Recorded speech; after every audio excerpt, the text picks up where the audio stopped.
Let us continue vectors and types of vectors. काल आपण 5-6 types बघितले, आज त्याला कंटिन्यू करतो. Let us see next type of vector. Position vector म्हणजे काय? What is meaning of position vector?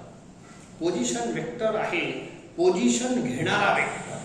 आता तुम्हाला समजून देतो. Of course it is a vector quantity आणि I will suppose O is some fix point. समजा तुमचं घर आहे, ओ ओरिजिन झाला, याला ओरिजिन बोलू आपण. आता ए माझं घर आहे आणि तुम्हाला माझ्या घरी यायचं आहे, तर या रस्त्याने येऊ. तुमचं घर तुमच्यासाठी ओरिजिन आहे, काऊन की कुठेही जाता येता, तर तुमच्या घरी तुम्ही वापस येता. आणि समजा तुमच्या घरून शाळेला जायचं असेल, समजा आपल्याला इथं शाळा आहे, तर मला असं जायचं आहे. सो एक वेक्टर सारखं चिन्ह बनवतो आणि बोला समजा अर्धा किलोमीटर असेल, तर आपण बोलू या पॉइंट, हे पॉइंट म्हणजे काय झाली, शाळा झाली. हे तुमचं घर आहे, तर घरून शाळेपर्यंतचा डिस्टन्स अर्धा किलोमीटर आहे, हाफ किलोमीटर आहे. मग बोला शाळेची पोझिशन घेणारा वेक्टर तयार केलं मी. हे शाळा आहे, ही वाली शाळेची पोझिशन घेणारा वेक्टर तयार केलं. O P bar. O is zero सारखा काम करते, काऊन की किलोमीटर जेव्हा मोजाल तुम्ही तेव्हा इथं झिरोच राहील आणि अर्धा किलोमीटर इथं कंप्लीट होईल. म्हणून याले ओरिजिन बोलतो मी. तुमचा घर तुमच्यासाठी ओरिजिन आहे, तसं ओरिजिन कोणाला घेता येते. समजा तुमच्या घरून माझ्या घरी यायचं आहे, तर या रस्त्याने येऊ. तर हे जे वेक्टर तयार होते, हे वेक्टर माझ्या घराची पोझिशन घेत असते. हे समजा 300 किलोमीटर 300 मीटर आहे समजा, ठीक आहे, हे अर्धा किलोमीटर आहे. तर बोला ए पॉइंटची पोझिशन घेणारा वेक्टर आहे ओ पी ओ ए बार. याला म्हणतात पोझिशन वेक्टर. बोला शाळेची पोझिशन घेणारा वेक्टर आहे, शाळेचा अंतरची पोझिशन घेणारा वेक्टर आहे ओ पी बार. ऑफकोर्स तो अंतर तुमच्या घरापासूनच राहील, दुसऱ्याच्या घरापासून नाही. हे तुमचं घर आहे मेन. समजा तुमच्या मित्राच्या घरी जायचं असेल, समजा हे मित्राचं घर आहे बी, तर बोला ओरिजिन तुमच्या घरूनच जाणार की नाही, तुमच्या घरून त्या घरापर्यंतचा वेक्टर तयार करतो. तर हे पोझिशन वेक्टर म्हटल्या जाते. पोझिशन वेक्टर कोणाचा घराचा? बी फ्रेंड आहे तुमच्या, बीच्या घराचा अंतर. सो हे वेक्टर तयार करतो O B bar. It is position vector. या बी ची पोझिशन घेणारा वेक्टर आहे. हे वेक्टर ए ची पोझिशन घेणारा वेक्टर आहे. हे vector O P bar is P ची पोझिशन घेणारा वेक्टर आहे. तर कोणती पोझिशन तुमच्यासाठी तुमच्या घरूनच स्टार्ट होते. कुठूनही जायचं असेल तर घरून किक मारा लागते. कुठूनही जा, कुठेही जा, पूर्ण गावात कुठेही जा तुम्ही, तर देअरफॉर तुमचं घर तुमच्यासाठी ओरिजिन झालं. तसं ओरिजिन कोणत्याही पॉइंटला मानता येते, परंतु सध्या एक छोटंसं एक्झाम्पल देऊन सांगितलं आहे. Let O B the fix point. O B the fix point in a plane called origin. याला आपण point of reference or origin म्हणून बोलतो. Okay, let A B C असं अनेक पॉइंट घेता येते.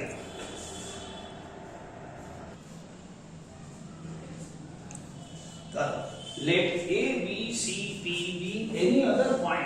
एखादा पॉइंट सी तुम्ही ना, तर हे सी दुसरा मित्र आहे तुमचा, तर याच्या घरी जायचं असेल तर असं एक वेक्टर तयार करतो. हे घराचा रस्ता त्याचा, आपले रस्ते सरळ सरळच आहे, वेक्टर मध्ये काही तिरकदार्क घ्यायचा नाही. ओके, तर हे एवढं वेक्टर म्हणजे काय आहे? सी मित्राची पोझिशन घेणारी लांबी आहे, वेक्टर आहे. म्हणून या वेक्टरला म्हणतात position vector of point C. तर पोझिशन वेक्टर कुठून तयार होते? It is always drawn from fix point origin. या ओ ले ओरिजिन माना. Let O B the fix point called origin. हे तुमच्या या आपल्या गावातले दुसरे घर आहे. On this plane these are any other points. तर आपण पोझिशन वेक्टर कसं डिफाइन करतो ऐका. तो वेक्टर तुमच्या घरापासूनच चालू होईल. काऊन की तुम्हाला कोणाच्याही घरी जायचं आहे तर तुमच्या घरून जा ओ पासून. This vector is called position vector of point A O A bar. Position vector of point B B च्या घरी जायचं असेल तर हे वेक्टर आहे ओ बी बार. हे रस्ता आहे. उलट नाही यायचं. उलट आलं तर डायरेक्शन बदलते. सध्या आपली डेफिनेशन अशी चालू आहे. आपल्या घरून जा लागते. Position vector of point C is O C bar. C च्या घरी जायचं असेल तर ओ पासून असं जातो. ठीक आहे. Position vector of point P या पी च्या घरी जायचं असेल तर हे वेक्टर बनते पोझिशन. तर हे आहे आपली डेफिनेशन पोझिशन वेक्टरची. काहीच नसते. असं ए बी ला जॉईन नाही करायचं. इथून ओ जनरली ओरिजिनला ओच बोलत असतो आपण. तर ओरिजिन कोणताही आपण घेऊ शकतो. ओरिजिन समजा आपल्या इथं रेल्वे स्टेशन आहे त्याला घेता येते. मग रेल्वे स्टेशन मधून रेल्वेमधून प्रवासी उतरतात आणि मग एक एक एक एक आपापल्या घरी जातात. तर तसंही चालतं. ठीक आहे. शाळेलाही ओरिजिन मानता येते. जेव्हा शाळा सुटते तेव्हा सर्वजण शाळेपासून डिस्पर्स होतात. तर हे शाळा ओरिजिन बनते. मग ए च्या घरी जाईल, बी च्या घरी जाईल, सी च्या घरी जाईल, पी च्या घरी जाईल. असंही करता येते. Origin is a fixed point which can be taken according to the circumstances. ठीक आहे. सो देअरफॉर द पोझिशन वेक्टरची बस एक लाईन लक्षात ठेवा तुम्ही. पोझिशन वेक्टर ऑफ पॉइंट ए. कोणताही पोझिशन वेक्टर म्हटल्यानंतर कुठून चालू होते? ओरिजिन पासून. घरून. आपलं घर आहे ओ ए बार. तर हे ए पॉइंटची पोझिशन घेणारा वेक्टर आहे. हे बी पॉइंटची पोझिशन घेणारा. काऊन की इथून अंतर तर बीचाच मोजू की नाही. हे वेक्टर पी पॉइंटची पोझिशन घेणारा वेक्टर आहे. हे वेक्टर सी पॉइंटची पोझिशन घेणारा वेक्टर आहे.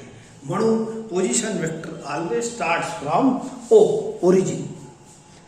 ठीक आहे. आणि याचा आणखीन एक सिम्बॉल आहे. ओ ए बारला आपण कधी कधी स्मॉल ए बार सुद्धा म्हणतात. ओ ए बारला स्मॉल ए बार. ओ बी बारला स्मॉल बी बार सुद्धा म्हणतात. ओ सी बारला स्मॉल सी बार. हे जे पॉइंट आहे ना त्याचा स्मॉल लेटर याच्या पोझिशन वेक्टर साठी वापरतात. ओ पी बारला स्मॉल पी बार सुद्धा म्हणतात. तर this is new symbol for position vector. Of course position vector starts from origin only. उलट येऊ नये. असं स्कॅटरिंग सारखं हे सर आहे रेज आर स्कॅटरिंग अशा टाईपचाच हे पिक्चर असते. आणि ऑलवेज ओरिजिन. सनलाही ओरिजिन मानता येते. ओरिजिन ठीक आहे पण सध्या आता आपल्या घराले माना आणि एकेकाच्या घरी जाण्यासाठी हे रस्ते बनले आहेत. दिस इज द पोझिशन वेक्टरचा कन्सेप्ट आहे.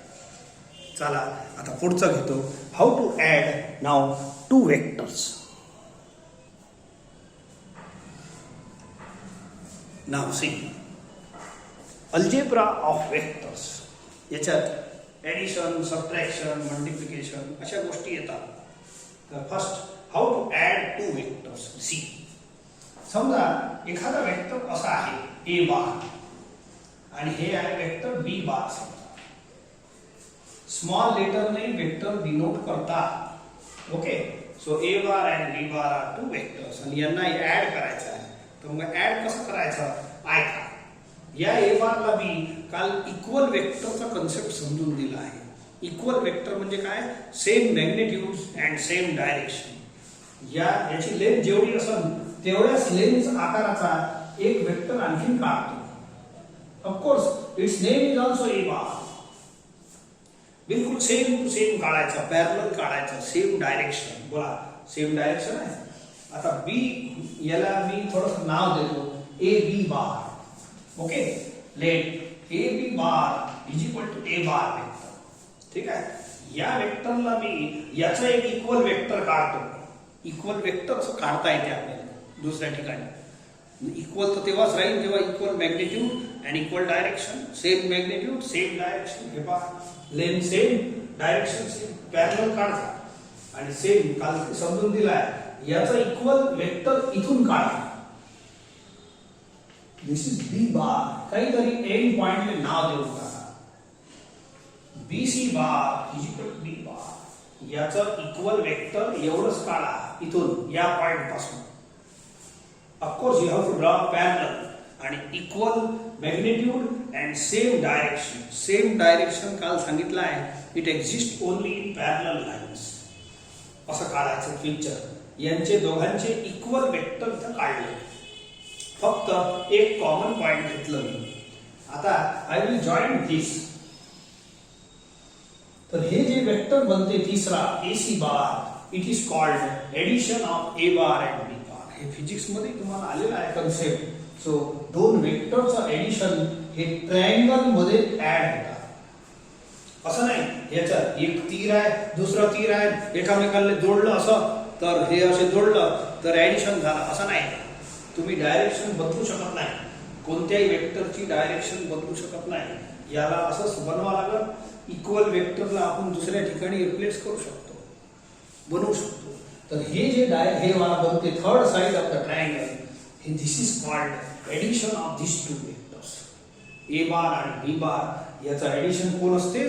Third side of the triangle. असा हे बघा AB bar plus BC bar is equal to AC bar. या ट्रायंगलच्या डायग्राम मध्येच दोन साइड वेक्टरच्या फॉर्म मध्ये ऍड होतात आणि third side is called addition of the two sides in vector form. AB bar plus BC bar is equal to AC bar असं असते. AB बार कोण आहे? A bar. BC बार कोण आहे? B बार असं. आणि हे झाला AC बार. तर AC बारची व्हॅल्यू किती झाली? A बार प्लस B बार. परत ऐका, हे जाऊ द्या. एक कसं ट्रायंगल काढा. आता तुम्ही एक काम करा. तुम्ही इथं उभे राहा A वर आणि तुम्हाला सांगितलं C पर्यंत पोहोचायचं आहे. C पर्यंत पोहोचायचं आहे तर मग कसे जाणार? एक तर एक या रस्त्याने गेलं, मग या रस्त्याने गेलं. हे पहा एरो सांगते A पासून B पर्यंत, B पासून C पर्यंत. बोला C पर्यंत पोहोचले. दुसऱ्या माणसाला तो चत्रा होता, तो इकडून शॉर्टकट मारून C पर्यंत पोहोचून गेला. बोला C पर्यंत दोन्ही पोहोचले. ठीक आहे. मग दोघांचा टार्गेट तर फुल झाला. तर देअरफॉर हे पहा तसाच मुद्दा आहे. Okay. AB bar plus A पासून सुरू झाला, A पासून B या रस्त्याने गेला. BC बार बोला C पर्यंत पोहोचला. AB बार प्लस म्हणजे addition of journey. AB bar plus BC bar is equal to, तो दुसरा माणूस शॉर्टकट न गेला AC बार. तो बोला दोन्ही जर्नी सेम झाल्या की नाही झाल्या. असं एक छोटंसं इंटरप्रिटेशन करतो मी ट्रायंगलला. इकुनी गेले तरी C पर्यंत पोहोचता A पासून सुरू, आणि इकुनी गेले तर तेवढंच आहे आपलं. पण हे शॉर्टकट आहे. इथं लेंथ इम्पॉर्टंट नाही आहे ऍडिशन मध्ये. हे असंच ट्रायंगलला असते. तर दोन साइडची युनि डायरेक्शन देतात, युनिफॉर्म डायरेक्शन, अशी एंटी क्लॉकवाईज डायरेक्शन. तिसऱ्या साइडची क्लॉकवाईज डायरेक्शन देतात. हे शब्द प्रॉपर नाही आहे एंटी क्लॉकवाईज क्लॉकवाईज, परंतु आता समजून देण्यासाठी हे शब्द वापरतो. दोन साइडले काय सांगितलं? एंटी क्लॉकवाईज डायरेक्शन द्या. तर तिसऱ्या साइडले क्लॉकवाईज द्या. एंटी क्लॉकवाईज सारख्या म्हणजे युनिफॉर्म डायरेक्शन वाल्या साइड्स ऍड होतात. युनिफॉर्म डायरेक्शन साइड्स हे एंटी क्लॉकवाईज मध्ये दोन्ही आहे ना, ते ऍड होतात. आणि त्याला अपोज करणारी जी साइड आहे हे वाली, ते त्याचा रिझल्टंट असते, एडिशन असते. तर AC bar is the sum of A bar and B bar.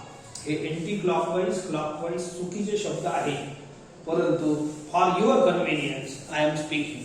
So this formula is called addition law of vectors. ठीक आहे. सो देन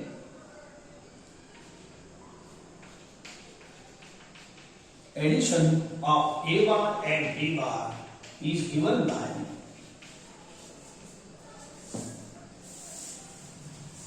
या दोन्ही वेक्टरचं ऍडिशन कशाने दिलं जाते? AC bar. A bar plus B bar is equal to, हे फॉर्म्युलाच आहे. आणि याच फॉर्म्युल्याला ट्रायंगल लॉ ऑफ एडिशन म्हणतात. A बार म्हणजे AB बार, B बार म्हणजे BC bar is equal to AC bar. तर हे फॉर्म्युला तुम्हाला कोणत्याही ट्रायंगल मध्ये लावता येते. यांच्या साइड मोठ्या छोट्या आहेत याच्यावर अवलंबून नाही. So you have to write this much. This formula is called triangle law of addition. आणि कोणत्याही ट्रायंगल मध्ये असंच करायचं. मी थोडंसे 1-2 उदाहरण देतो अँड देन हे एक्सप्लेनेशन पुरा होते. एवढं लिहून घ्या. आता पुढचं एक्सप्लेनेशन नका लिहू. ठीक आहे. सो सी, मी दुसरा ट्रायंगल काढतो. समजा PQR. आता तुम्हाला म्हटलं P पासून P वरून दे आहे तुम्ही R पर्यंत पोहोचायचं आहे. तर एक मी या पद्धतीने गेलो PQ आणि QR. बोला, P पासून जर्नी चालू झाली, QR R पर्यंत पोहोचायचं. दुसऱ्या माझा फ्रेंड होता, तो चत्रा होता, तो इकडे शॉर्टकट मारला PR. बोला, दोघांचा टार्गेट अचीव झाला. So this is called addition law. कोणत्याही ट्रायंगल मध्ये दोन साइडचं युनिफॉर्म डायरेक्शन देतात. दोन साइडची युनिफॉर्म डायरेक्शन देतात, either anti clockwise or clockwise. ठीक आहे. आणि तिसरी साइड रिझल्टंट असते, त्याला अपोजिट डायरेक्शन देतात. हे जर दोन्ही अँटी क्लॉकवाईज असेल तर हे क्लॉकवाईज देतात. हे तुमचं रिझल्टंट राहील. फॉर एक्झाम्पल PQ बार तुमचं असं चालू द्यायचं. हे फॉर्म्युला रिवाइज करायचा. P पासून चालू झाला PQ बार, मग Q पासून चालू झाला QR bar is equal to PR bar is answer. याच्या लेंथ इम्पॉर्टंट नाही आहे, कोण मोठा आहे कोण छोटा आहे. समजले का? दोन साइड जे युनिफॉर्म डायरेक्शन वाले आहे, एंटी क्लॉकवाईज वाले आहे किंवा क्लॉकवाईज वाले आहे, दोन साइड ते ऍड होत असतात. युनिफॉर्म डायरेक्शन वाले साइड्स ऍड होतात. हे वाले PQ bar plus QR bar is equal to third side oppose करते या डायरेक्शन में, एंटी क्लॉकवाइज, हे क्लॉकवाइज नाही. ठीक आहे. So therefore third side is the resultant. याला रिझल्टंट म्हणतात, एडिशन म्हणतात. एखादा एक्झाम्पल आणखी घेतो. ठीक आहे. सपोज असं XYZ. आता हे दोन साइड कशा झाल्या? थोडंसं असं क्लॉकवाईज घेऊन टाकतो.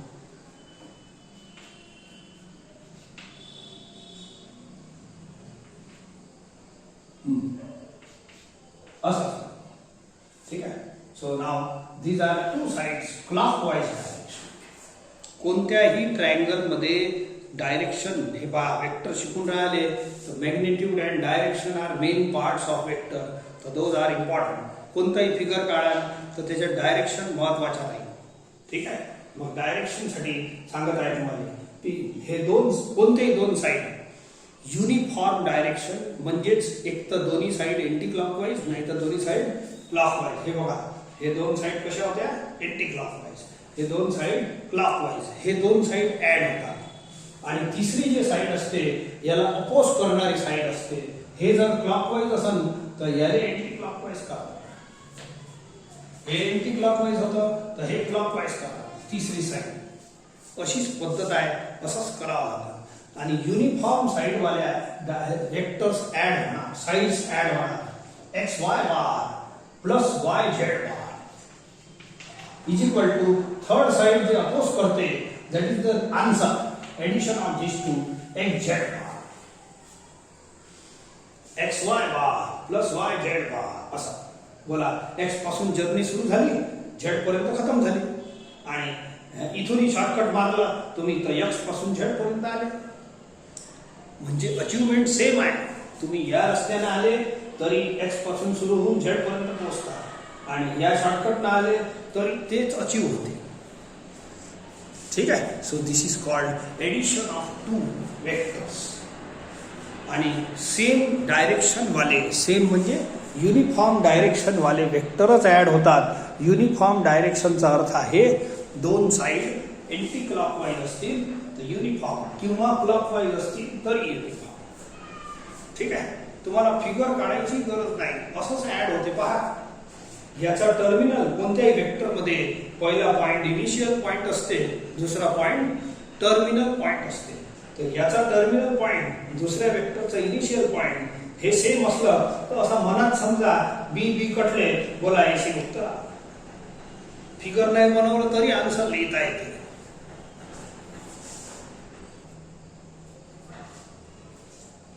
पहिल्या वेक्टरचं टर्मिनल पॉइंट हे शेवटचा, दुसऱ्याचा इनिशियल पॉइंट हे दोन्ही सेम असले तरच ऍड होते वेक्टर. हे पहा B B cancel, A C answer, Q Q cancel, P R answer. Figure पाहायची गरज नाही, पी आर बार आन्सर. हे पहा याचं टर्मिनल पॉइंट हे वाला, याचं इनिशियल पॉइंट हे सेम पाहिजे तरच हे दोन्ही ऍड होतात, नाही तर नाही होत. X Z bar answer. Figure बनवल्याशिवाय फिगरही असंच बनणार आहे. दोन साइडचं युनिफॉर्म डायरेक्शन द्यास लागून आणि तिसरी साइड तिला पोस्ट करणारी नाही. ओके, तुम्ही बगर फिगर नाही दोन वेक्टर ऍड करू शकता. For example M D bar plus V R bar, बोला हे दोन टर्मिनल सेम पाहिजे हे वाला याच. किंवा असं समजा ना, हे दोन वेक्टर ऍड तेव्हाच होईल जेव्हा जवळ हे यांचे जवळवाले टर्मिनल सेम आहे. हे वाले याचा टर्मिनल पॉइंट आणि याचा पहिला इनिशियल पॉइंट, बोला Y Y cancel, x Z is answer. D D cancel, बोला एम आर इज आन्सर. ठीक आहे ना. सो असंच काही करता येते, काही प्रॉब्लेम नाही. So P A bar plus A Z bar, बोला हे दोन टर्मिनल सेम पाहिजे. A cancel, P Z bar is answer. This is called addition of two vectors. तुम्हाला फिगरची कोणती आवश्यकता नाही, पण फिगरचं काम पडलं तर डायरेक्शन लक्षात ठेवजा. Directions are very very important. Next आता बघू पॅरलेलोग्राम. हे नंतर सांगतो, पहिले एक पॅरलेलोग्राम काढतो. पॅरलेलोग्रामची प्रॉपर्टी तुम्हाला माहित आहे, opposite sides are parallel and equal. ठीक आहे, आय विल नेम. मला सांगा, आपण डायरेक्शन आपण देत असतो त्याच्यामध्ये पहिल्यापासून रेडी नसते. ओके, तर या दोघांना मी सेम डायरेक्शन देतो. माझा स्वार्थ आहे याच्यात. या दोघांना सेम डायरेक्शन देतो आणि या दोन अपोजिट साइडला सेम डायरेक्शन अति महत्वाचे आहे. कोणत्याही फिगर मध्ये कशी डायरेक्शन द्यायची हे तुम्हाला प्रत्येक याच्यात शिकायला. हेक्सागॉन आला त्याच्यात कोणती डायरेक्शन द्यायची, क्वाड्रिलेटरल आला त्याच्यात कोणती डायरेक्शन द्यायची, ट्रायंगलचं शिकवली आहे. ओके, पॅरलेलोग्राम मध्ये तुम्हाला हरदम हेच डायरेक्शन द्या, अपोजिट साइडला सेम डायरेक्शन द्या. आता परत सांगतो, इन द पॅरलेलोग्राम इनिशियली या दोघांना अपोजिट साइडला सेम डायरेक्शन देजा आणि या दोघांना सुद्धा देजा.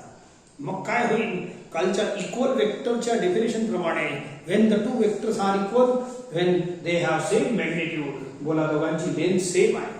लेंथ सेम आहे म्हणजे मॅग्निट्यूड सेम आहे, एकच आहे. मॅग्निट्यूड आणि length of the vector is same thing. तर या दोघांची मॅग्निट्यूड सेम आहे आणि डायरेक्शन सेम आहे. काल शिकवलं आहे सेम डायरेक्शन एक्झिस्टिंग. हे पूर्वीकडे जाते तर हे पूर्वीकडे जाते, हे उत्तरेकडे जाते तर हे उत्तरेकडे जाते. ठीक आहे, same direction exist only in same parallel lines. आणि अपोजिट डायरेक्शन सुद्धा कन्सेप्ट आला आहे, that is also exist in parallel lines. Parallel line मध्ये दोन प्रकारचे डायरेक्शन आहे, याला सेम म्हणतात आणि याला जर असं एरो केलं असतं तर अपोजिट झाले असते. ठीक आहे, सध्या पॅरलेलोग्राम मध्ये सेमच देजा. तर हे दोन वेक्टर मध्ये A B bar and D C bar, these are equal vectors. AB bar and DC bar are equal vector by definition of equal vector. यांचे मॅग्निट्यूड सेम आहे आणि डायरेक्शन आपण सेम दिली आहे म्हणून these are equal vectors. And AD bar is equal to BC bar. हे दोन equal vector आहे.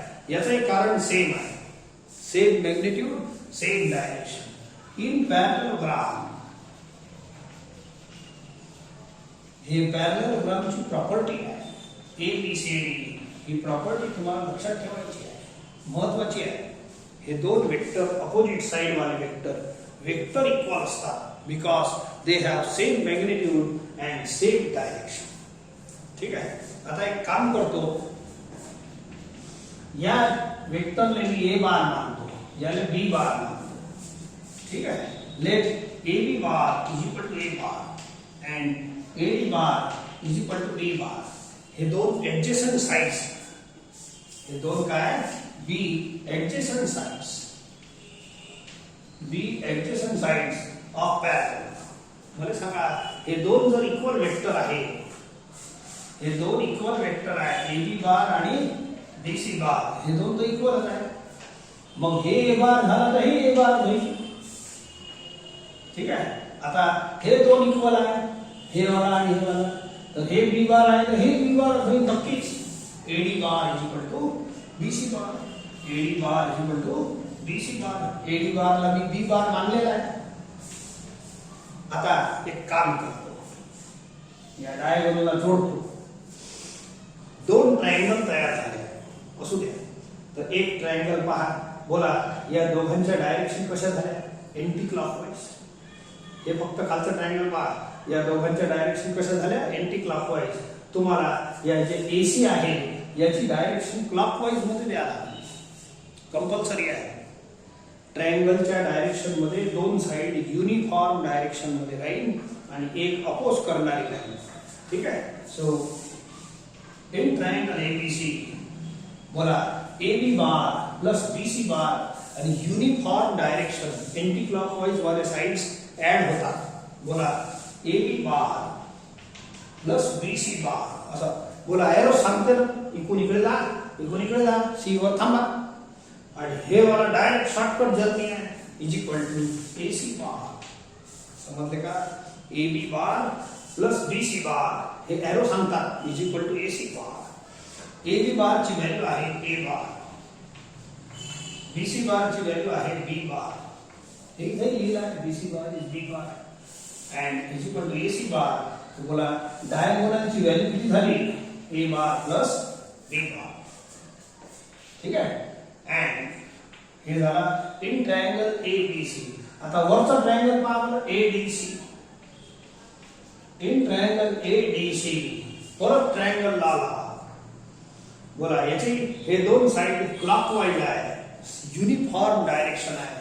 तर बोला ए डी बार असं चला, बी सी बार हे सांगते, एरो सांगते, चालत जा, is equal to A C bar. A D bar हे दोन क्लॉकवाईज आहे, तर हे एंटी क्लॉकवाईज आहे. असं पाहिजेच. ए डी बार प्लस हे सी पर्यंत पोहोचलं, हे शॉर्टकट न सी पर्यंत पोहोचलं. बोला ए डी बार किती होतं, हे तर लिहिलं आहे B bar. D C bar is A bar, हे वाला is equal to A C bar. याला इक्वेशन 2 देतो, याला इक्वेशन 1 देतो. तर हे ए सी बार ची व्हॅल्यू आली.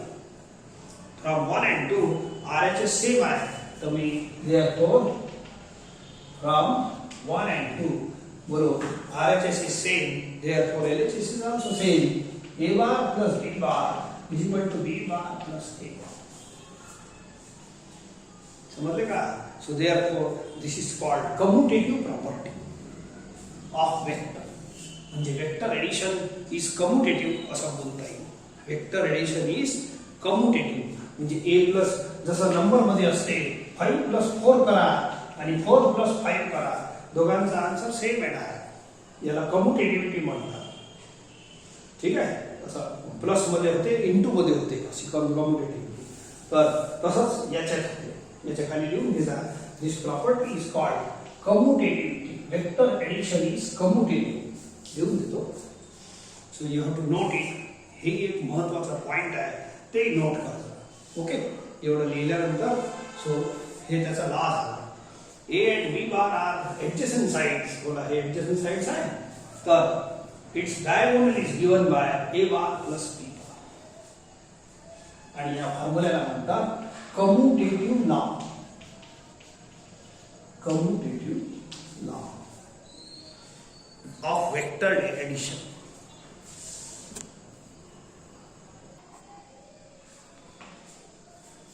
Take this important concept. Vector in terms of position vectors of end point. पहिले मी समजून देतो, मग तो फॉर्म्युला एवढा सोपा आहे, याचे छोटे छोटे लय फॉर्म्युले आहेत. पहा, suppose I take one vector A B bar. असा एक वेक्टर घेतो. आता हे आपलं काय म्हणते मैदान आहे, समजा प्लेन आहे. आपलं घर तर कुठं कुठं राहील. Suppose O is origin here. हे तुमचं घर आहे. ए आणि बी तुमच्या मित्रांचे घर आहे. तर यांना जोडलं डायरेक्ट तर ए बी बार वेक्टर तयार झाला. Okay. O is origin. Origin म्हणजे तुमचं घर. आता तुमच्या घरून तुम्हाला ए पर्यंत जायचं आहे, तर हे वेक्टर तयार होते. या वेक्टरचं नाव आहे position vector of point A. ठीक आहे. Consider a vector A B bar and O B the origin. Origin शब्दाचा अर्थ आहे तुमचा घर. ठीक आहे. देन आता मी लिहितो. बोला, ए बी बार तर वेक्टर आहे, राहू द्या. हे तुमचं घर आहे. तुमच्या घरून ए पर्यंत जाणे म्हणजे हे वेक्टर जे तयार होते असंच करावं लागते. It is called position vector. Always तुमच्या घरूनच जाता, उलट नाही यायचं. ओ बी बार आता समजून दिलं. It is position vector of point B. हे सिम्बॉल आहे त्याचे. ओ ए बारचा ए बार सांगितलं होतं, ओ बी बारचा बी बार सांगितलं होतं. Then position vector of point A is equal to O A bar. म्हणजे ए पॉइंटची पोझिशन घेणारा वेक्टर, तुमच्या घरून याची पोझिशन घेणारा वेक्टर ओ ए बार असंच झालं. बी पॉइंटची पोझिशन घेणारा वेक्टर तुमच्या घरून ओ बी बार. आणि याचा छोटा सिम्बॉल आहे ए बार. सगळे सिम्बॉल तुम्हाला माहित पाहिजे. Position vector of point B is equal to O B bar is equal to B bar. It is position vector महत्वाचा मुद्दा आहे आजचा. ठीक आहे. चला ठीक आहे. Now see the triangle. In triangle O A B, याला ट्रायंगल लॉ लावा. इलाज नाही, लागतेच. ट्रायंगल मध्ये दोन साइड पहा. दोन साइडचे युनिफॉर्म डायरेक्शन आहे. बोला, हे अँटी क्लॉकवाईज आहे, हे क्लॉकवाईज आहे. तर युनिफॉर्म साइड वाल्या साइड्स ऍड होतात. ओ ए बार, ओ पासून जर्नी चालू करा ए, प्लस ए पासून परत जर्नी चालू करा B, is equal to shortcut journey O B bar. हे दोन युनि डायरेक्शनल आहे, हे अपोजिट डायरेक्शन. अपोजिट शब्द बरोबर नाही, तर हे अँटी क्लॉकवाईज आहे, हे क्लॉकवाईज. हे क्लॉकवाईज आहे, हे अँटी क्लॉकवाईज. ठीक आहे. आता ओ ए बार ची व्हॅल्यू आहे ए बार पोझिशन वेक्टरच्या टर्म्स मध्ये. ओ बी बार ची व्हॅल्यू आहे बी बार. एक छोटासा फॉर्म्युला बनते, लय जोरदार फॉर्म्युला आहे. इट इज बी बार, याला अप्लाय मायनस ए बार.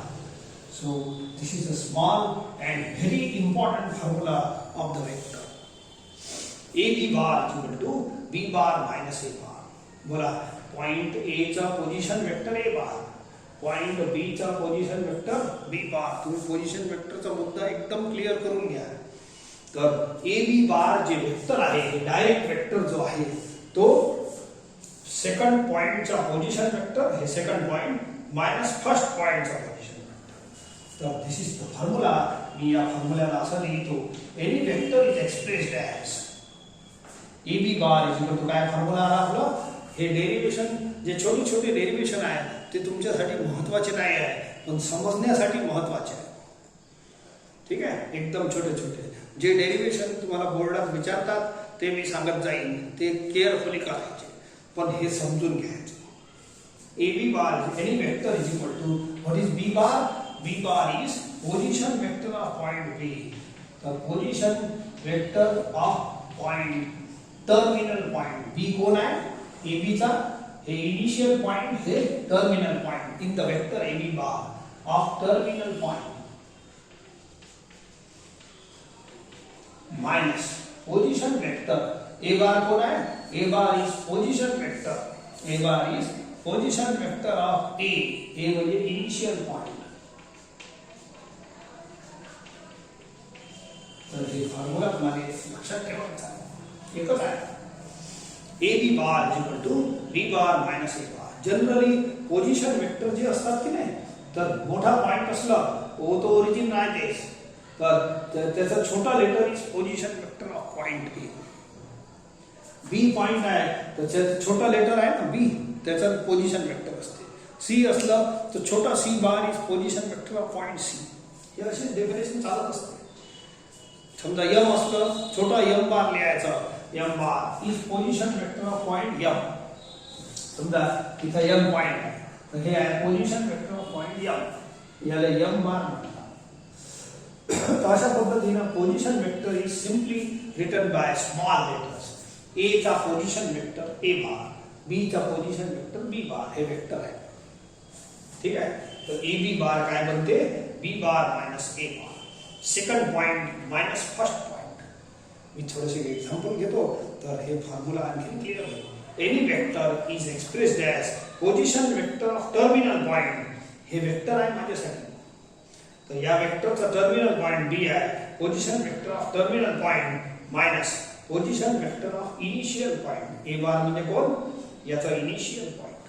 मी थोडेसे एक्झाम्पल घेतो तर क्लिअर होईल. C D bar is equal to D bar minus C bar. बोला फॉर्म्युला तर लय सोपा आहे. हे वाला फॉर्म्युला आहे आजचा या टॉपिकचा. हे वाला A B bar is equal to B bar minus A bar. तो A B bar is equal to second point minus first point. असं तो बोलो C D bar is equal to D bar minus C bar. ठीक आहे. X Y bar is equal to Y bar minus X bar. इथं capital letter लिहायचे, हे vertex असतात. इथं स्मॉल लेटर लिहायचे, हे स्मॉल लेटर कोण आहे, दीज आर पोझिशन वेक्टर्स. या वेक्टरचं नाव आहे. ठीक आहे. आपल्याला फिगर काढायची गरज नाही. हे बघा M N bar is equal to N bar minus M bar. P Q bar is equal to Q bar minus P bar. एकदम सिंपल फॉर्म्युला आहे बेटा. हे बघा इट इज व्हेरी इम्पॉर्टंट. या वेक्टर चॅप्टर मध्ये जेवढा छोटा आहे तेवढा इम्पॉर्टंट फॉर्म्युले आहे सर्वचे सर्व. ठीक आहे. तर अशा पद्धतीनं तुम्ही काही बोलू शकता. ठीक आहे. A Z bar is equal to Z bar minus A bar. Second point minus first point. It is very very simple and important to.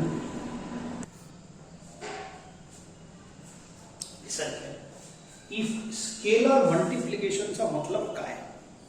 Scalar शब्दाचा अर्थ आहे स्केलर क्वांटिटी. आपल्याला खूप मोठ्या मोठ्या क्वांटिटी नाही आहे, कालच सांगितलं.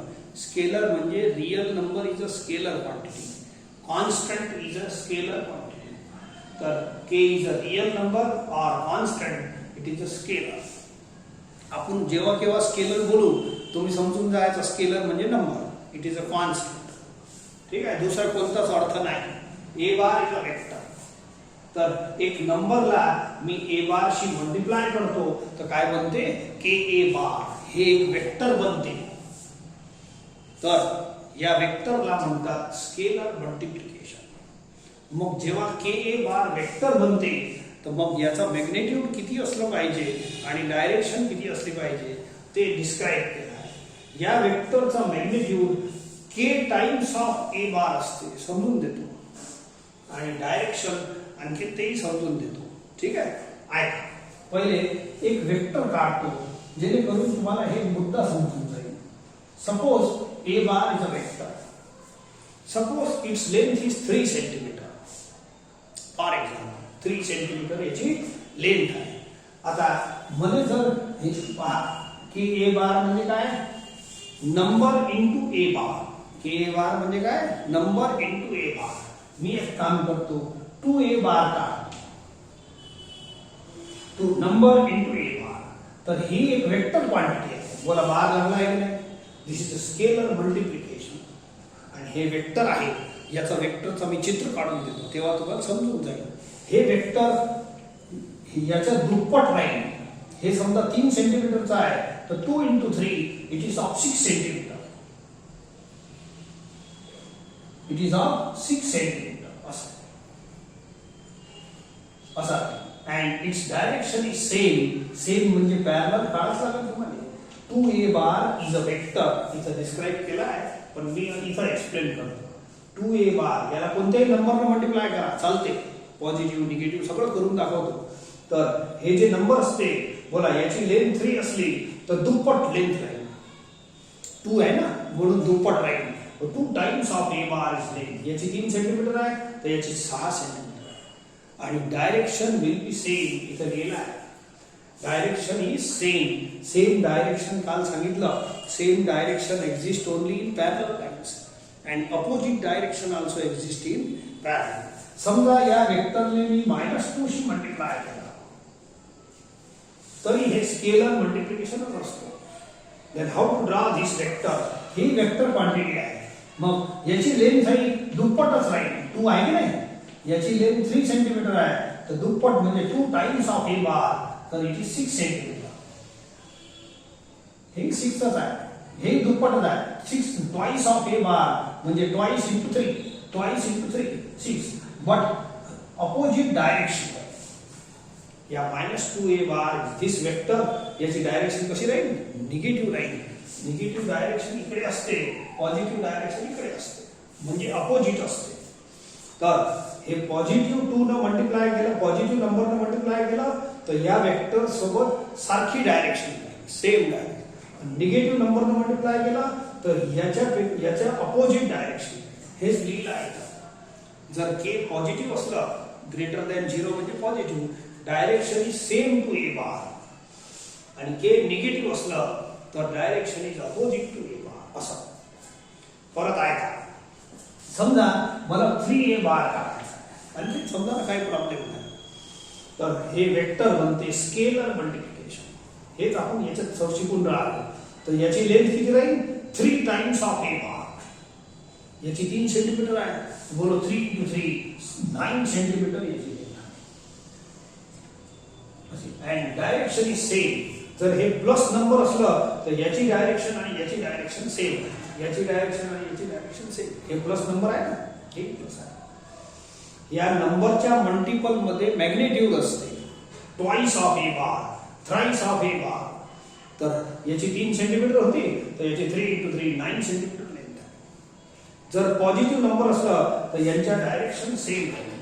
हे जर -3 ए बार केलं लिहिलं तर याचा ड्रॉइंग काढायचा आहे तर याची लेंथ किती राहील वेक्टरची 3 टाइम्स ऑफ ए बार म्हणजे 3 into 3 9. हे 9च आहे. पण मायनस नंबर असलं तर direction is opposite. Same direction and opposite direction are proper words and they are drawn in only parallel lines. दुसऱ्या कोणत्याही लाईन मध्ये काढता येत नाही. असे हे अपोजिट नाही आहे भिडून राहिले म्हणून एक गाडी अशी आली आणि एक गाडी अशी आली 90 मध्ये अशी अपोजिट नाही आहे. अपोजिट हे आहे. ठीक आहे. सेम असं राहील. रेल्वेची पटरी म्हणजे सेम डायरेक्शन. ठीक आहे. Edges of a road is opposite direction. ठीक आहे. सो हे सेम पॅरलल लाईन काढाच लागणार. सेम डायरेक्शन म्हणत आहे मी. कोणत्याही नंबरशी मल्टिप्लाय करा. ठीक आहे. तर या नंबरच्या टाइम्सनं या वेक्टरचा मॅग्निट्यूड 2 टाइम्स 3 टाइम्स मॅग्निट्यूड आहे. आणि direction depends on the number is positive or negative. तर जर नंबर पॉझिटिव्ह असलं तर डायरेक्शन याचं सेम. नंबर निगेटिव्ह असलं तर याच्यापेक्षा याची आणि याची डायरेक्शन अपोजिट राहणार अशी. तर this is called scalar multiplication. हेच लिहिलं आहे. काही खास नाही. डेफिनेशन कोणत्याही तुम्हाला लर्न करायची खास गरज नाही आहे. वाचून घेत जा. तर हे स्पष्टीकरण इथं आहे. आता एक फॉर्म्युला आणखीन मी याच्यात स्पष्ट करतो. हे तर झाला मुद्दा. आता काल तुम्हाला कोलिनियर वेक्टर मध्ये एक डेफिनेशन शिकवली आहे ते इथं मी क्लिअर करतो. हे कन्सेप्ट झालेला आहे. ठीक आहे. काल अशी एक डेफिनेशन लिहून दिली होती. A bar is parallel to B bar if and only if A bar is constant time of B bar. That I will explain here also. काल हे फॉर्म्युला फक्त लिहून दिलं सांगितलं होतं उद्या समजून दे. आता या मुद्द्यामध्ये येते. ठीक आहे. 2 वेक्टर पॅरलल जर असले पॅरलल हे सगळे पॅरलल ऑल आर पॅरलल. ठीक आहे. पहिले एवढं लिहून घ्यायचं. हे फक्त एक्सप्लेनेशन आहे. हे काढा याला समजते. ठीक आहे. सो हे फक्त एक्सप्लेनेशन आहे. याची गरज नाही तुम्हाला. हे काल फॉर्म्युला लिहिला आहे तर हे कॉन्स्टंट आहे. ऐका Now I will rub this. हे पहिले पूरा लिहिला. Now I am explaining this definition. For example, you take only these two vectors. एवढे दोन वेक्टर घ्या. वरचे दोन. वरचे हे खालचे राहू दे सध्या. हे वरचे दोन वेक्टर घ्या. बोला या वेक्टरचं नाव किती आहे 2a बार. या वेक्टरचं नाव किती आहे 2a बार. मी आता याचं नाव आता तुमचे इथं नाव पिंट्या शिंट्या काही अमित असते, घरी अलग असते, शाळेत अलग असते. याचं नाव मी b बार देतो. बोला आर दिस टू वेक्टर्स पॅरलल. पॅरलल आहे की नाही. आता परंतु याचं ओरिजिनल नाव किती होतं शाळेचा 2a बार. अरे मी पहिले कोणतं काढलं होतं. याचं नाव मी फक्त बदललं b बार. याचं जुनं नाव a बार 2a बार. नाव अलग अलग आहे, वेक्टर तर सेमच आहे. पहिले 2a बार होतं, आता नवीन नाव दिलं b बार. तो बोलो हे काय नाव झालं b बार. हे दोन पॅरलल तर काढलेच होते. बोलो 2a बार. हे तू इकडे आणलं असं बनते half b bar is equal to a bar. a bar is equal to half b bar. बोलो हे फॉर्म्युला आला काय. a bar and b bar are parallel. Parallel आहे. a bar and b bar are parallel. Then बोलो a bar is here sir. A bar is constant time of b bar. A bar is constant time of b bar. हे मुद्दा इथं explain करता येते. Two vectors are parallel. म्हटलं तुम्हाला याचेच दोन नाव दिले मी. b बार तर आता दिलं, पण पहिले जे ओरिजिनल काढलं होतं 2a बार. हे फक्त या डेफिनेशनचं एक्सप्लेनेशन आहे. I am writing this much. टूला इकडे आणलं असं बनते. Now see, this is this fact. A bar is constant time of b bar. The two vectors are parallel. Two vectors are parallel. If and only if one vector is constant time of other. तो बोला हे definition पटली की नाही. Parallel आहे. Drawing पाहून घ्या. या दोघांची ड्रॉइंग पाहून घ्या. आहेच पॅरलल. याची गरज नाही म्हटल्यास या explanation. Two vectors are parallel, a bar and b bar, if and only if one vector is constant time of other. तर हे एक मुख्य डेफिनेशन आहे. जेव्हा केव्हा आपल्याला पॅरललचं काम पडलं तर या फॉर्म्युल्याचा वापर करावा लागतो. दुसरं कोणताच फॉर्म्युला वापरायचा नाही. It is very important formula for parallel vectors. सध्या हे जे समजून दिलं हे लिहायची गरज नाही. This definition is already with you. कालच्या पिरियडमध्ये हे लिहून दिले आहे. फक्त एक्सप्लेनेशन आज केलं.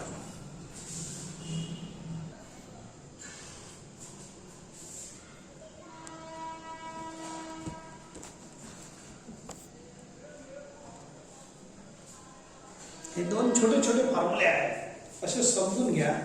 काही विशेष आपल्या कामात पडत नाही, पण असो आपल्याला. ठीक आहे. This is associative formula. Associative law.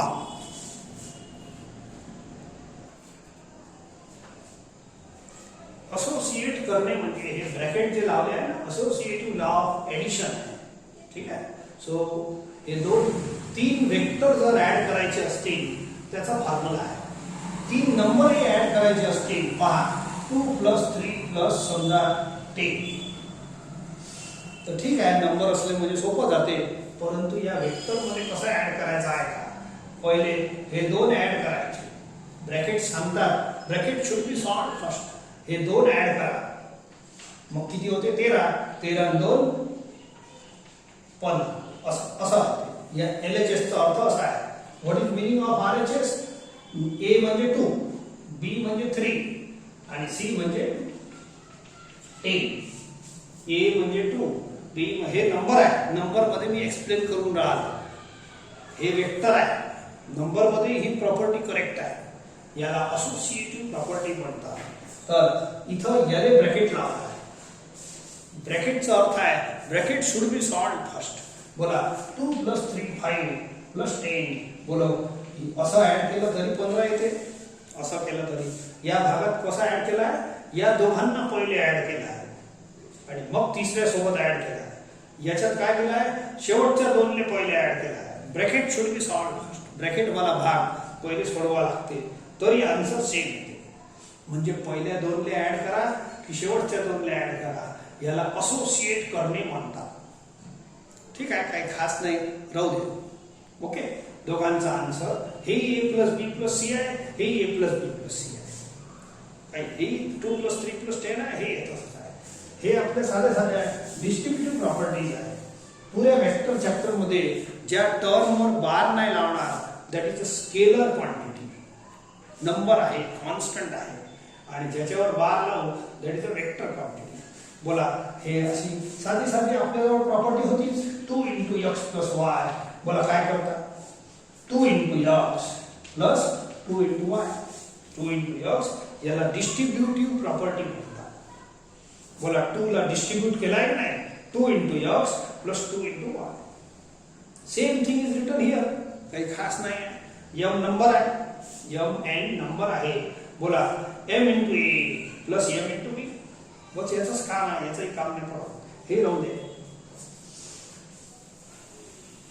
m घेण्यापेक्षा k घ्या. k b + k. n पेक्षा k घेऊ नका. k is better. हे आता घेतलं होतं ना 2 × x + y. तर 2 × x + 2 × y. Same thing is here. आता k मध्ये लिहिजा k × a + k × b. Bus 2 × x. 2 distribute होते दोघांसोबत. 2 असतील तर 2, 3 असतील तर 3. So k × a, k × b. बस झालं. This is called distributive property. काऊन की k is distributed with all the terms of bracket. याला डिस्ट्रीब्युटिव्ह लॉ म्हणतात. Distributive law. बस एकच कामाचा आहे, तो दुसरा काही कामाचा नाही. राहू दे.